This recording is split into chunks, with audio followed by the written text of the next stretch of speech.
Assalamualaikum warahmatullahi wabarakatuh.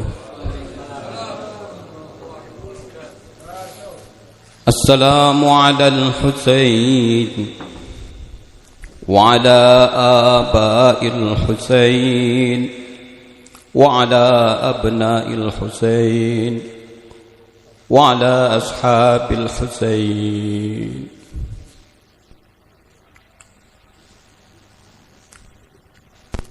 Ya Husain, ji'na liziyarah qasidina nartaji minka syafa'ah bijami'il hadirin.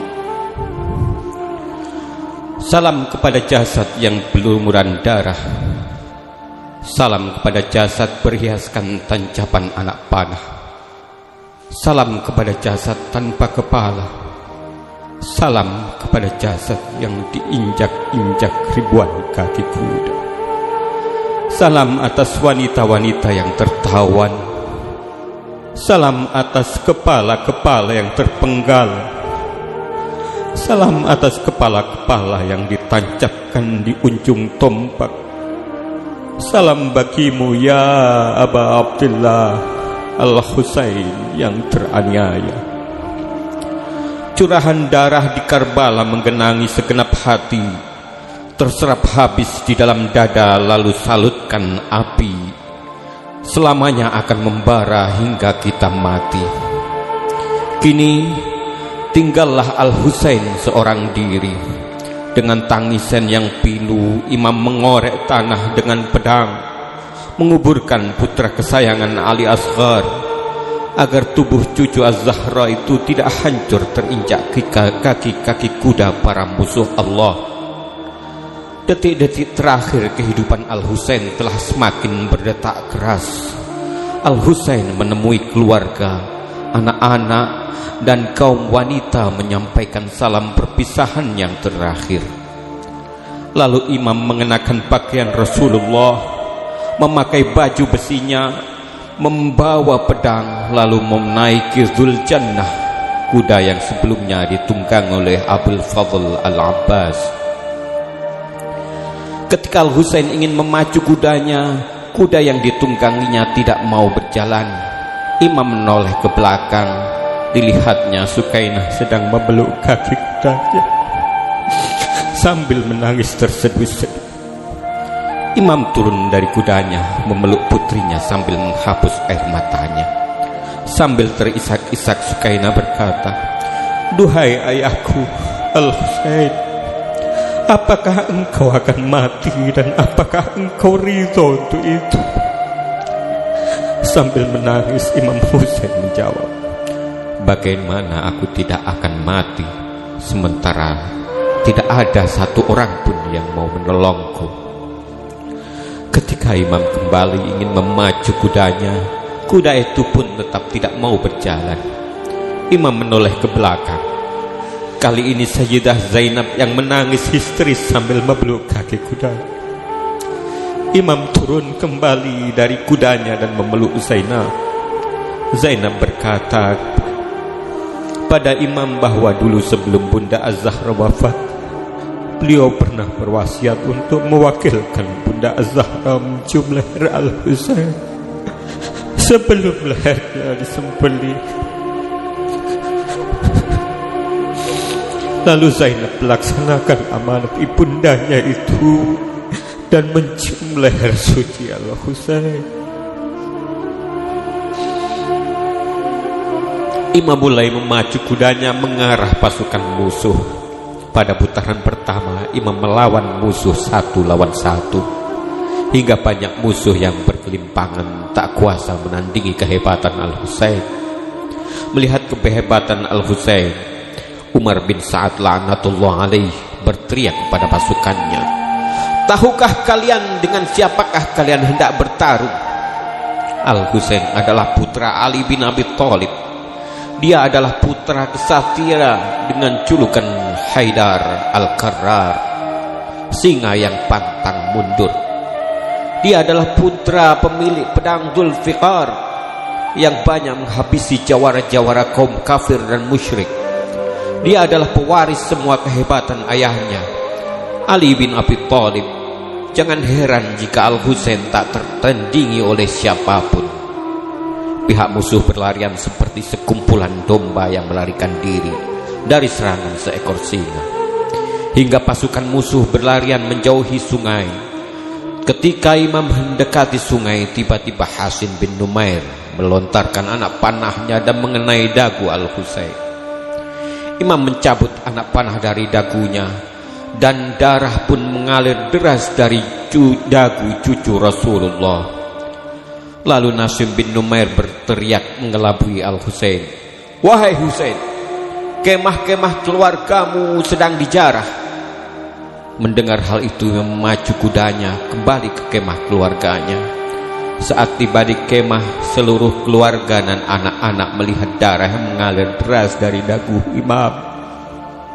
Mereka pun menjerit dan menangis pilu melihat keadaan Al-Husain. Kemudian imam kembali memacu kudanya ke medan perang. Pada putaran kedua, dengan sangat licik pasukan musuh mengubah strategi perang. Mereka mengepung Al-Husain yang seorang diri dari setiap penjuru. Umar bin Sa'ad memerintahkan pasukan memanah untuk memanah Al-Husain. Dengan cepat 4.000 anak panah dan tombak melesat memenuhi langit mengarah pada Al-Husain. Tubuh Al-Husain pun seketika bermandikan darah saat tombak dan panah menusuk dan mencabik-cabik tubuh Al-Husain. Dari kemah, keluarga Al-Husain menjerit-jerit tak kuasa menyaksikan pimpinannya menjadi sasaran empuk pembantaian sekeras itu.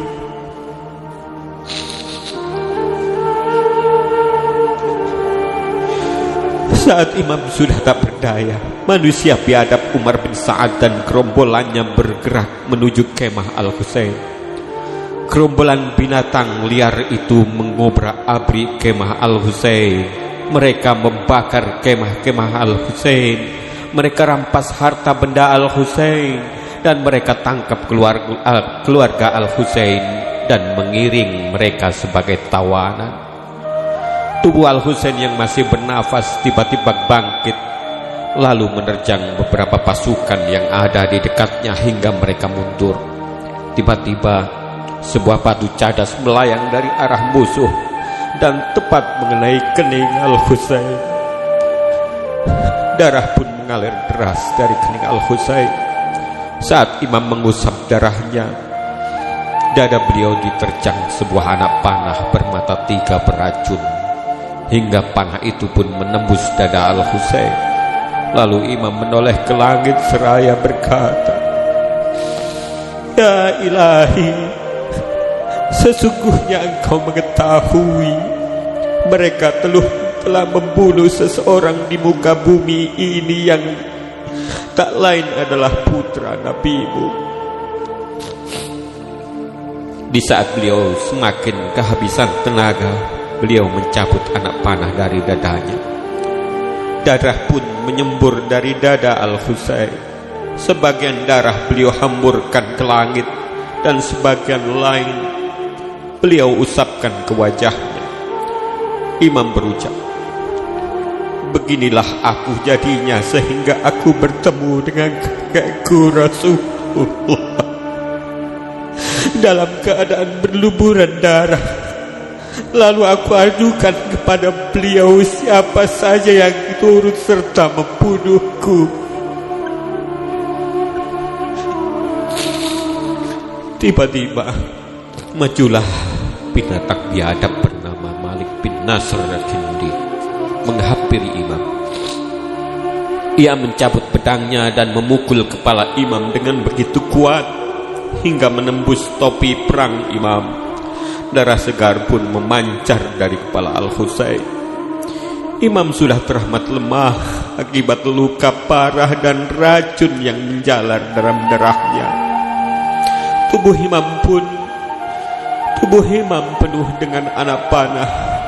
Pada kondisi seperti ini, para pasukan musuh menganggap ini sebagai kesempatan emas untuk menyiksa Al-Husain. salah seorang pasukan musuh maju dan sekuat tenaga ia hujamkan tombak ke punggung imam, hingga imam pun tersungkur. Saat imam mencoba bangkit tanpa ampun, Zar'ah bin Syarik menebaskan pedangnya ke pundak kiri imam, hingga imam pun kembali terjatuh. Ketika imam berusaha bangkit kembali, binatang terlaknat bernama Sinan menusukkan tombaknya ke dada imam. Kemudian Sinan mencabut dan menusukkan kembali tombaknya ke dada putra Zahra. Lalu yang terakhir ia memanah dada imam dari jarak dekat, dan imam pun kembali tersungkur. Imam sudah tak berdaya dan tak mampu untuk berdiri. Sekujur tubuhnya telah penuh dengan luka tikaman dan panah beracun. Lalu Umar bin Sa'ad berkata kepada budaknya, "Habisi dia." Ketika setiap pasukan musuh hendak membunuh imam, saat itu pula Al-Husain tiba-tiba didatangi bayangan wajah kakek dan ayahnya. Wajah-wajah suci itu bertutur kepada beliau, "Cepatlah kemari. Sungguh kami sangat rindukanmu di surga." Kemudian majulah Syabaz sebagai orang pertama yang berani menancapkan mata pedangnya ke kepala Al-Husain.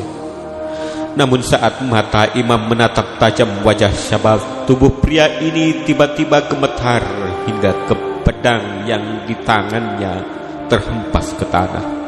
Syabaz segera ditegur oleh seorang bernama Ammar bin Hajjaj. "Kenapa kamu tidak jadi membunuhnya?"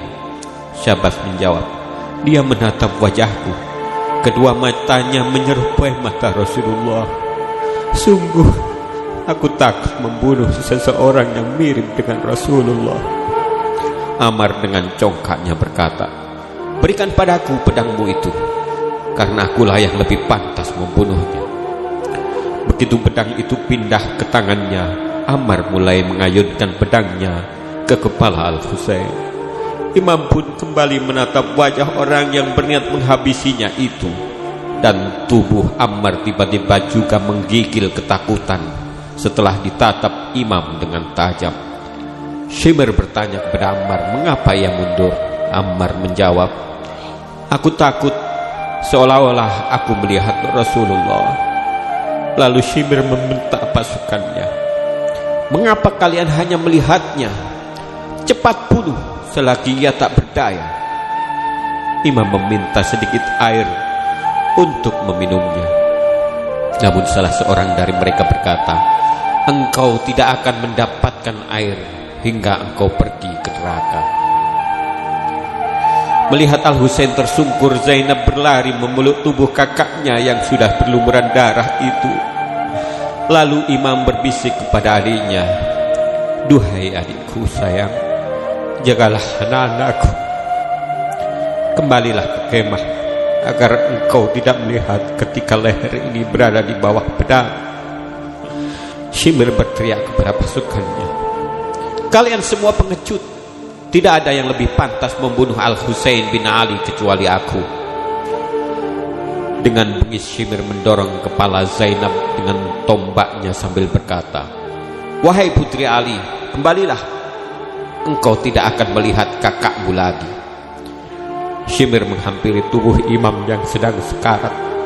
Kemudian Shimr menendang kaki imam dengan keras, menginjak dan menduduki dada imam.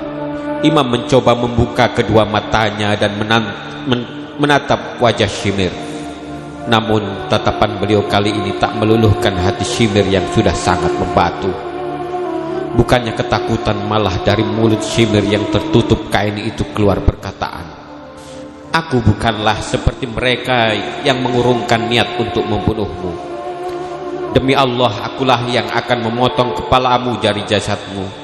Walaupun aku tahu kamu adalah orang yang paling mulia karena kakek, ayah, dan ibumu."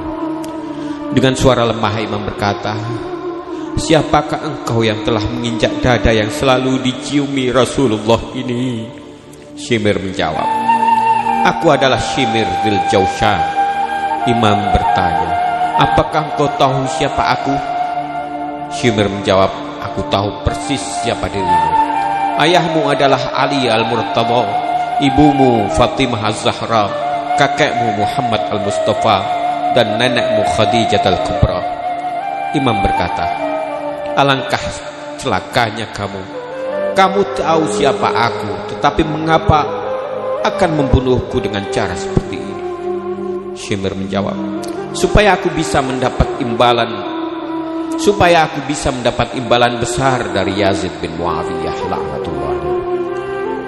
Lalu Imam Husain berkata, jika engkau harus membunuhku, berilah aku seteguk air terlebih dahulu. Shimir menjawab, oh tidak mungkin. Aku tidak akan memberimu air hingga engkau aku bunuh. Kemudian Imam berkata, sebelum engkau membunuhku, perlihatkanlah wajahmu kepadaku. Shimir menjawab, baiklah, permintaan yang terakhir ini akan aku penuhi. Lalu Shimir menyingkap dan melepas kain penutup mukanya dan nampaklah seluruh wajah Shimir yang buruk, kasar, belang, dan ditumbuhi bulu-bulu keras itu. Mulutnya ditutup oleh penutup seperti penutup mulut anjing. Melihat wajah Shimir, Imam Husain berucap, sungguh benar apa yang telah dikatakan Rasulullah datukku. Shimir berkata, apa yang dikatakan kakekmu itu? Imam menjawab, kakekku pernah berkata kepada ayahku, Ali, sesungguhnya putramu ini akan dibunuh oleh seseorang yang berkulit belang, bermata juling, bertutup mulut seperti anjing, dan berambut keras seperti bulu babi. Shimir berkata, kakekmu telah menyamakanku dengan anjing. Demi Allah, aku pisahkan kepalamu dari lehermu. Tanpa buang waktu, Shimir menarik janggut Imam dan menggelengkannya ke kanan dan ke kiri. Lalu Shimir menghujani tubuh Imam dengan 12 tusukan. Setiap tusukan, Imam merintih kesakitan dan terus menyebut asma Allah dan berselawat kepada Rasulullah. Setelah puas menyiksa tubuh Al-Husain, kini Shimir mencabut pedang dari sarungnya. Dengan bengis, Shimir laknatullah alaih itu mengayunkan pedangnya kuat-kuat leher cucu Rasulullah. Namun pedangnya tak mampu memotong leher Imam, karena leher inilah yang selalu diciumi Rasulullah dan Fatimah Az-Zahra. Tak kehabisan akal, Shimir pun membolak-balik tubuh Al-Husain sambil tangannya terus-menerus menggorok leher Al-Husain, mencari bagian leher yang bisa ia sembelih. Lalu Shimir membalikkan tubuh Imam hingga wajah Imam berhadapan dengan tanah. Shimir pun mulai menggorok Al-Husain dari belakang lehernya. Mata pedang Shimir yang tajam perlahan mulai merobek dan menembus kulit dan urat leher Imam. Darah segar pun memancar deras dari urat leher Imam yang terputus dan terhenti pada tulang leher Imam. Kemudian Shimir berdiri dan menebas leher Imam sekuat tenaga untuk memotong tulang leher Imam. Akhirnya leher yang selalu diciumi Rasulullah dan Az-Zahra itu pun terputus. Alaika minni salamullah ya Aba Abdillah.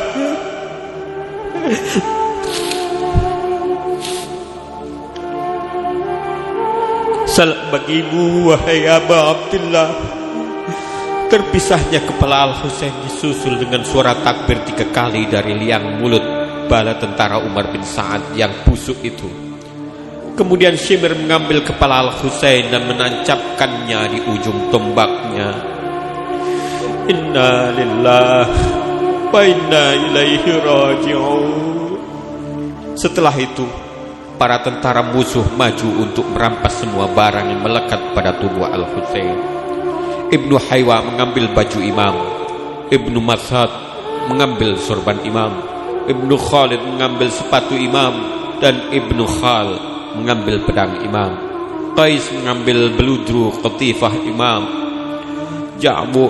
Ja'bunah mengambil baju besi imam, dan Rahil mengambil busur imam. Dan Bajat ingin mengambil cincin imam, namun ia tak dapat melepaskan cincin itu dari jari imam. Maka Bajat memotong jari imam hanya untuk mendapatkan cincin itu. Kemudian mereka meninggalkan tubuh imam yang tanpa kepala itu di tengah gurun tandus Karbala. Laknatullah ala Muawiyah ibnu Abi Sufyan, wa laknatullah ala Yazid bin Muawiyah, wa ala ibnu Ziyad, wa ala Umar bin Sa'ad, wa ala Shimil, wa laknatullah ala kulli nasibi ila yaumil qiyamah. Salam atas dia, orang yang paling terasing. Salam atas pemuka para syuhada. Salam atas manusia yang ditangisi oleh para malaikat di langit. Salam atas manusia yang selalu didatangi oleh orang-orang yang menderita. Salam atas bibir-bibir yang kekeringan. Salam atas jasad-jasad yang terlucuti. Salam atas kepala-kepala yang terpenggal. Salam atas wanita-wanita yang tertawan. Salam atas Hujjatullah. Salam kepada Aba Abdullah Al-Husain. Salam kepada Ali putra Al-Husain. Salam kepada putra-putra Al-Husain. Salam kepada sahabat-sahabat Al-Husain. Allahumma salli ala Muhammad wa ali Muhammad. Wassalamu alaikum warahmatullahi wabarakatuh.